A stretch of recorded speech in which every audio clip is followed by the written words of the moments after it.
y Angie Capri.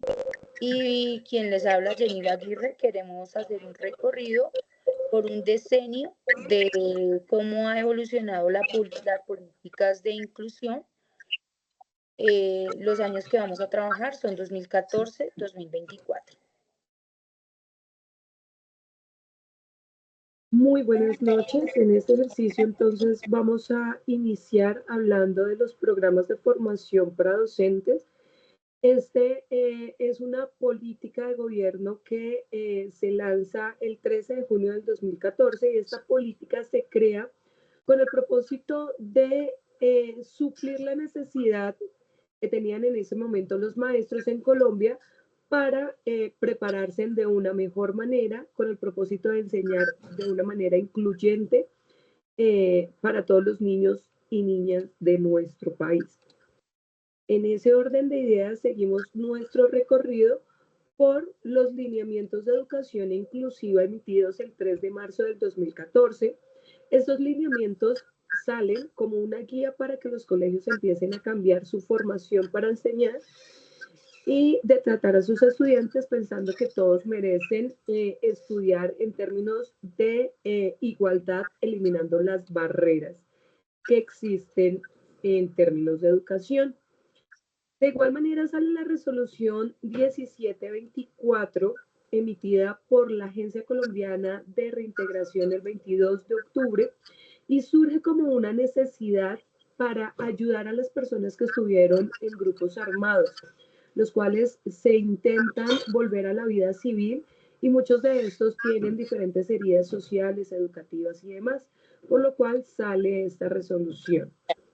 De igual manera, empezamos a revisar las políticas públicas nacionales de discapacidad emitidas en el 2013 y el 2022, y este decreto nace en relación a la necesidad que tiene Colombia, al igual que otros países, en comprometerse con los resultados en relación a la educación de las personas con discapacidad.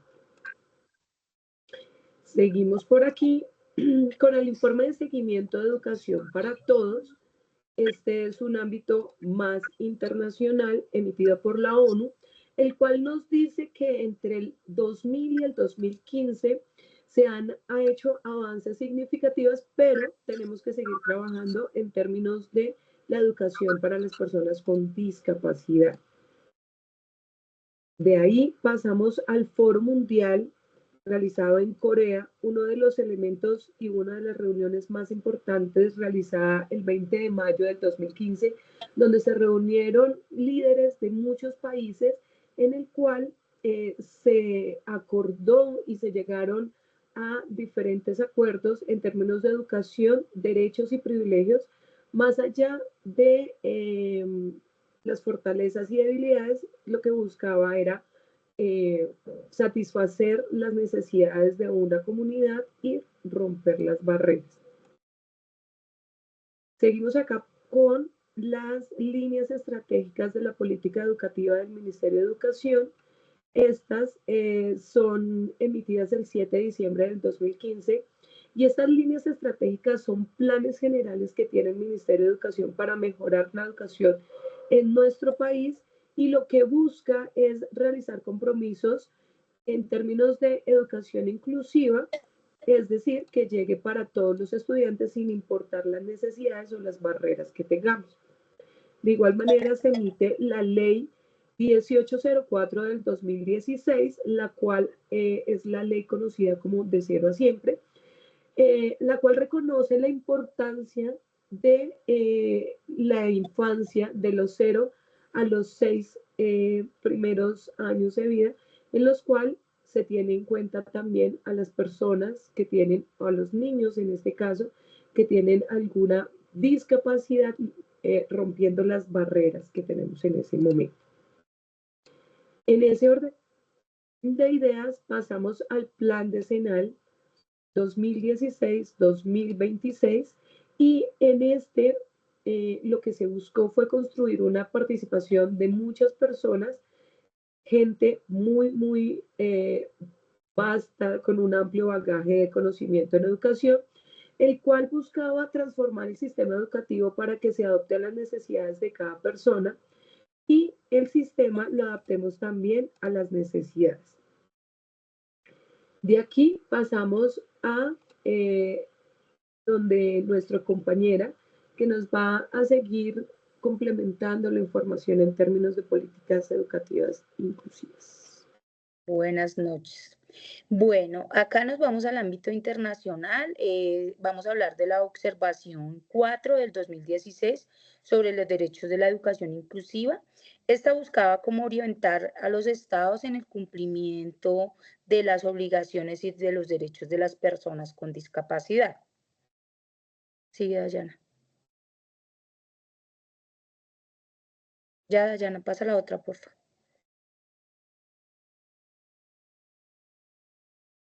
Seguimos con la sentencia 679, esto es una tutela de la Corte Constitucional, donde obliga a la Secretaría de Educación de Bogotá vincular a los niños con discapacidad, garantizando tanto las condiciones físicas como de apoyos, determinando que la Secretaría de Educación de Bogotá está vulnerando los derechos de los niños con discapacidad y resaltando frente al tema de discapacidad con niños en sillas de ruedas.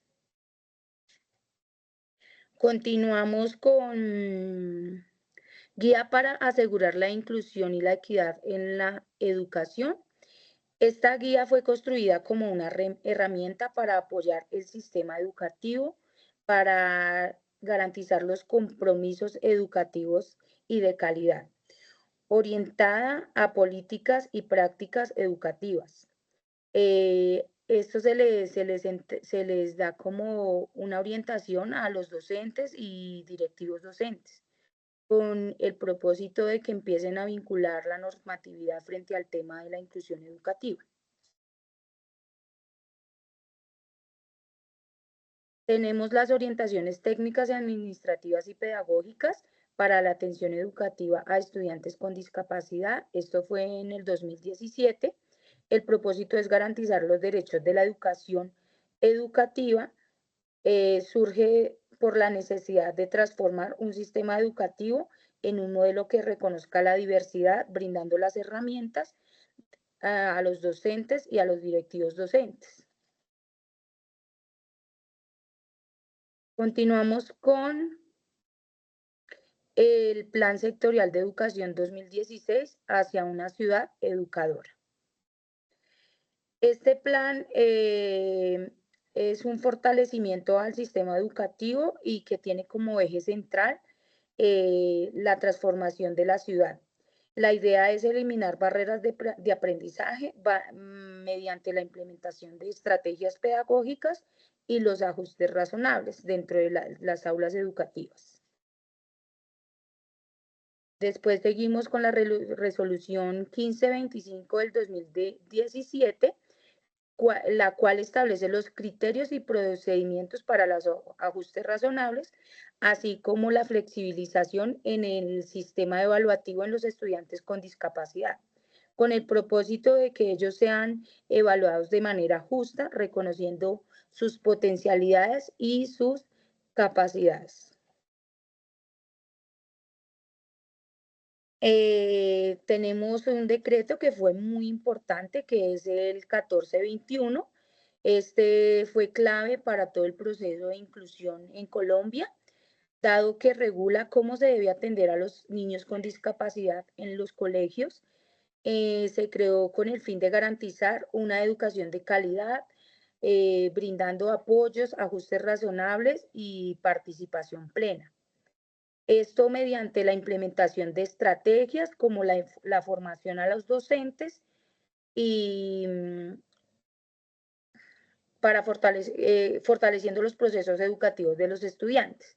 Allí tenemos que hacer como un reconocimiento a Bogotá, dado que ellos crearon una guía donde dan como los parámetros para poder implementar el decreto. Damos continuidad a mi compañera Angie.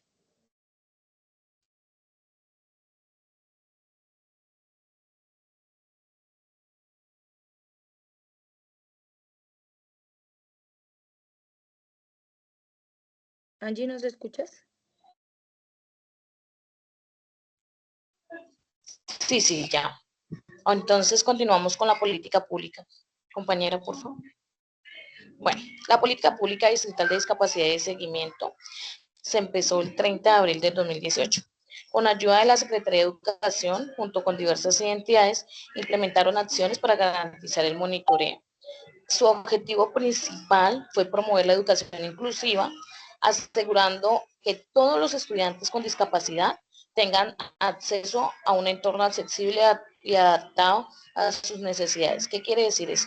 Que la eliminación de las barreras físicas y curriculares se debían de haber capacitado también docentes para que tengan igualdad de condiciones. Continuamos con el otro. Seguimos con lineamiento de política en educación inclusiva. Este se dio el 2 de mayo del 2018, donde Bogotá adoptó lineamientos de política con el propósito de promover transformaciones progresivas. Su objetivo principal fue promover una transformación progresiva al sistema educativo. Es allí donde los ambientes escolares inclusivos respondieran el potencial y el estilo de aprendizaje de cada estudiante. Continuamos. Continuamos con el informe de seguimiento de educación en el mundo del 2020, inclusión y educación. Bueno, este se dio el 13 de noviembre del 2020 a nivel internacional, donde el informe de UNESCO realizó un seguimiento de la educación en el mundo. Gracias a este informe, UNESCO nos hizo un llamado urgente a mejorar el acceso y la equidad de la educación.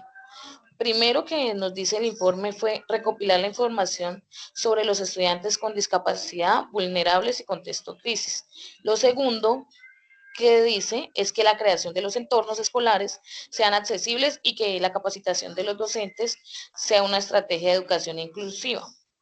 La tercera propuesta fue aumentar la inversión pública en los sistemas educativos. Y por último, gracias a la inversión, a lo importante que fue la estrategia de la pandemia COVID-19, donde se mostró la necesidad de adoptar los sistemas educativos a unas formas de enseñanza como fue la educación digital. Allí se sugirió que los gobiernos e instituciones tuvieran un enfoque de flexibilización y tecnología accesible. Continuamos con evaluación de resultados de política pública. Bueno, ese se dio el 17 de diciembre del 2020 en Colombia. Esta política se basa en la Constitución de 1991 en tratados internacionales, como la Convención sobre los Derechos de las Personas. ¿Qué nos quiere decir la PPDIS? Busca que todas las escuelas sean exclusivas, que deben de adaptarse a las necesidades de cada estudiante, especialmente aquellos que son de discapacidades, para que puedan aprender, participar y desarrollar en igual de condiciones. Continuamos con el último, que es el decreto 089 del 2023 por parte de la Alcaldía Mayor de Bogotá. Este decreto se dio el 6 de marzo, donde se adoptó por parte de la Alcaldía Mayor de Bogotá, donde se establecieron nuevas políticas de discapacidad con vigencia del 2034. Fue enfocada más que todo en la inclusión y eliminación de barreras para las personas con discapacidad. La política integra enfoques de géneros que consideran factores sociales, ambientales, personajes. Su objetivo principal fue crear un entorno accesible, equitativo y respetuoso, mejorando las condiciones de las personas que tienen discapacidad. Bueno, muchas gracias a todos. Con esto damos cierre a nuestro ejercicio en relación a políticas y educativas de inclusión. Agradecemos a la compañera Jenny, Angie y a todos ustedes. Feliz tarde. Y detén.